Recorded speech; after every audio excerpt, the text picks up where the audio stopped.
আমার বক্তব্যের সাথে একই সাথে স্মরণ করছি এই ভূমির কৃতি সন্তান, বাংলাদেশের জাতীয় নেতা, বাঙালির ইতিহাসের পরতে পরতে যাদের অবদান, মুক্তিযুদ্ধের অন্যতম নেতা শেখ মুজিবুর রহমান। কত মানুষের অবদান, কত মানুষের ত্যাগ, সেটি আমাদের তরুণ বন্ধুরা হয়তো জানে না।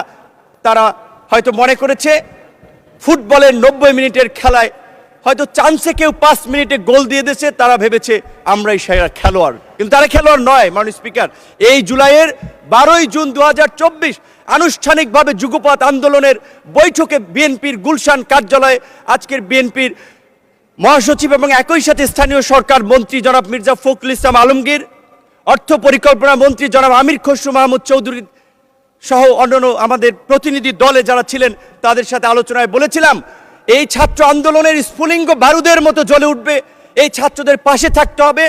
আপনারা ছাত্র দলকে সেইভাবে নির্দেশনা দিন। তারা সবসময় আমাদেরকে বলেছে তোমরা যখন যেভাবে সহযোগিতা চাও ছাত্রদল প্রস্তুত থাকবে। ভারতের শিলং অবস্থিত সালাউদ্দিন আহমেদ, আমি তাকে রেসপেক্ট করি, তার সাথে যে কয়েকবার কথা বলেছি অত্যন্ত বিজ্ঞ লার্নেড মানুষ মনে হয়েছে।